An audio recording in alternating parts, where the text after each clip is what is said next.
Back at it again, y'all. I'm Psalm 1, and this is Audiotree Live, your premiere show for the band obsessed. This next UK band is more a collective, blending experimental instincts with the pursuit of a groovy math problem only they can solve.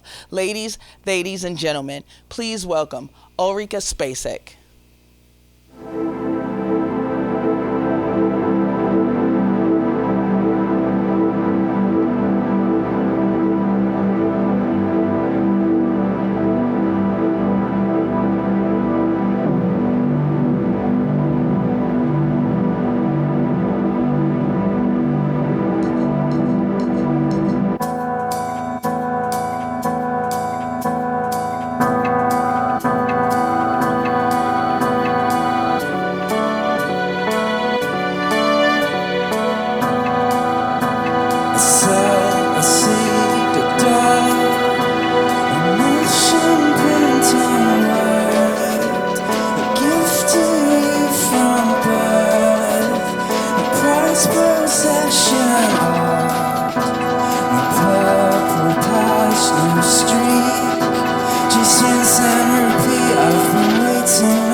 Hey guys, something interesting you might not know about this YouTube channel is 80% of you all watching this video right now are not subscribed. So if you could pretty please hit that subscribe button below, and we're going to do our best to keep bringing the most amazing musicians from all over the world just to play for you.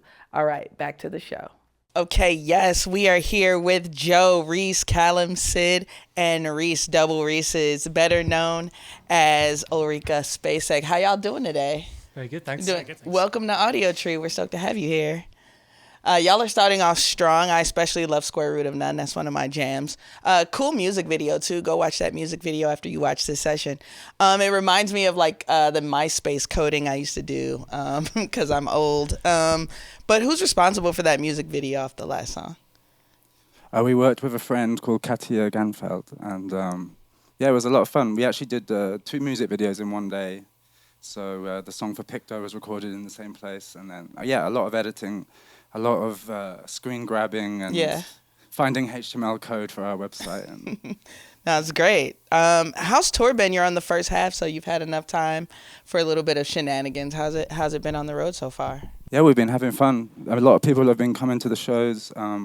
We went to Canada, like the east side of Canada for the first time, and yeah, I mean, there's so many nice people in North America. You know, we feel very privileged to be able to come and tour America. Absolutely. You played with Bruiser and Bicycle too, right, on one of those shows? Mm-hmm. Yeah, we love them over here, I mean.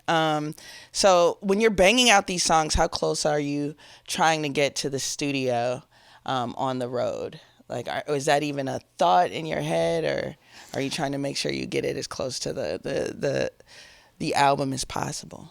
I don't know. I'd say that's kind of the enjoyment, is trying to recreate those studio sounds, but then like embracing the differences too.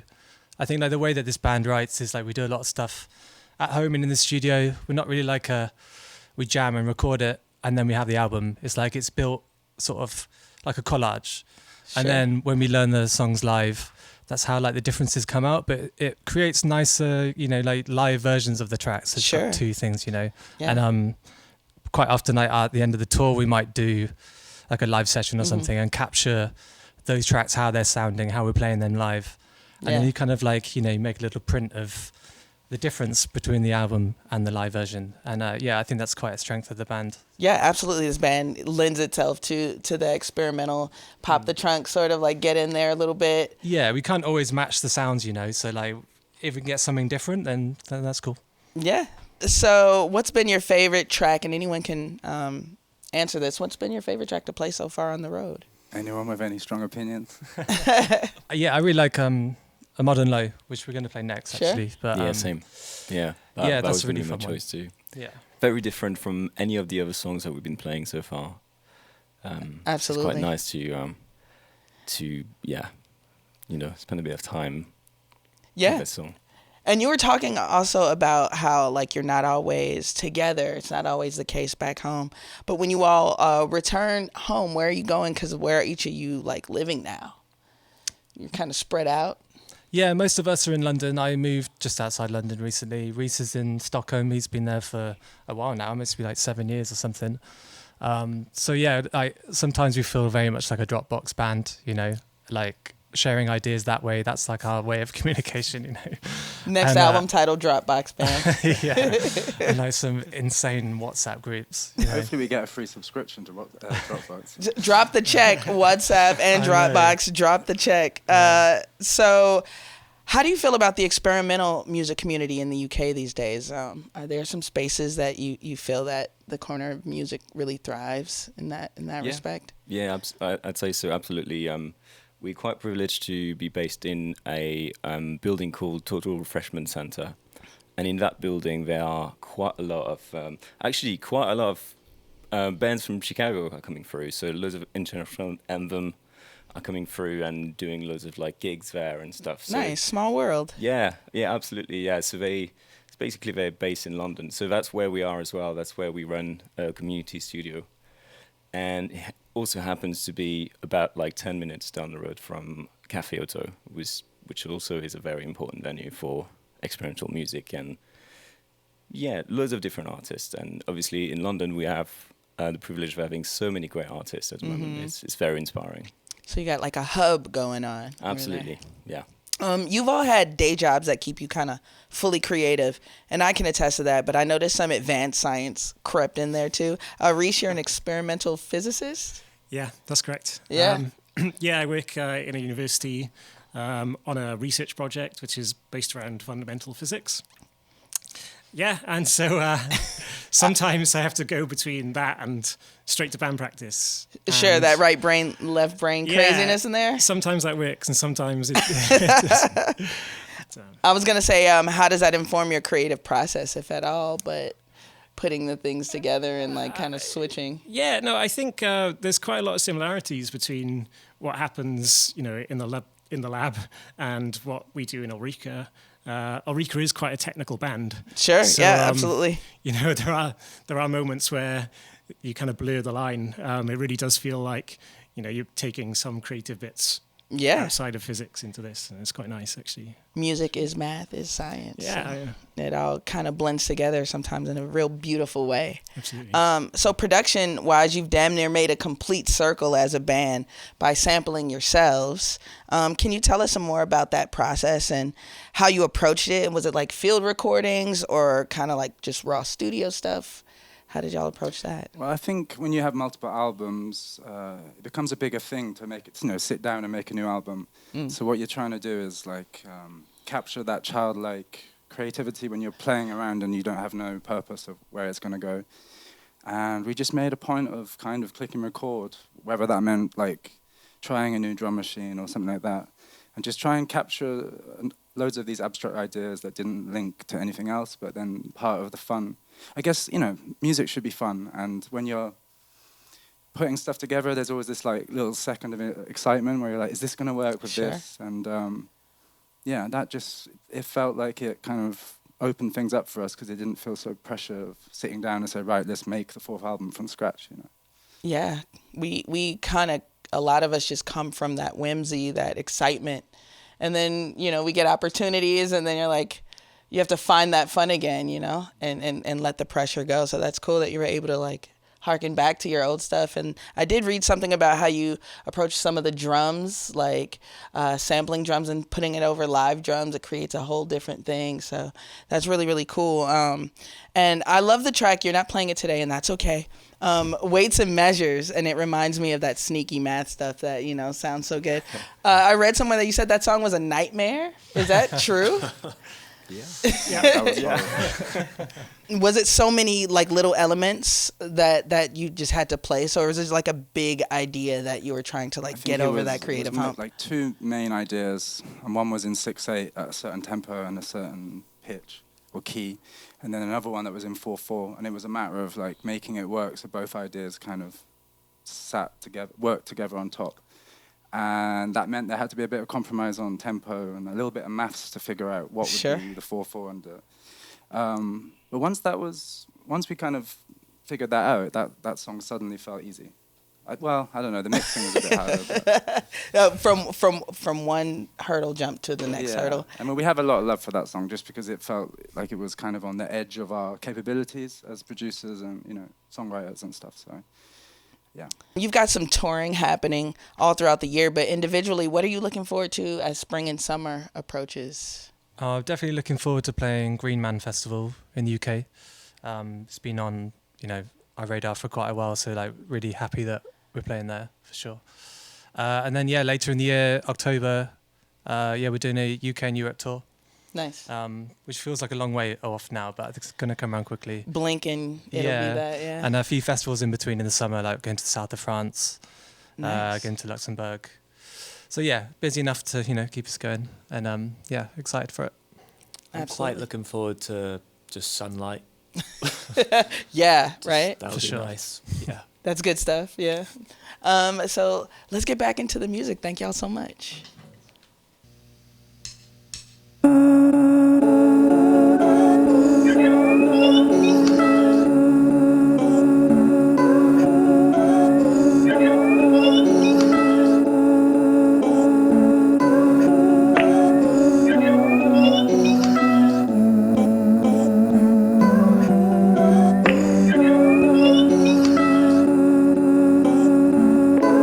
Check the wheels, fuel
A massive thank you to Ulrika Spacek for joining us today. And as always, major love to our camera ops, engineers, dogs, editors, and artists here at Audiotree, spreading the gospel of live music. These wonderful humans are on the road right now and surely on the road in the future, so get tickets when they're in your area. Buy up all their merch and get into their latest project EXPO because it's so, so good. Also, please like and subscribe if you love what we do over here, and you'll get these sessions at the top of your feed as soon as they drop. Get cool merch at audiotree.shop and follow Audiotree on all those social apps because this algorithm will not eat itself. And like I always say, guys, stay dangerous and drive safe.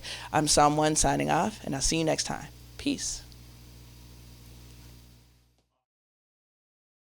All right, so you guys want to do it for real now?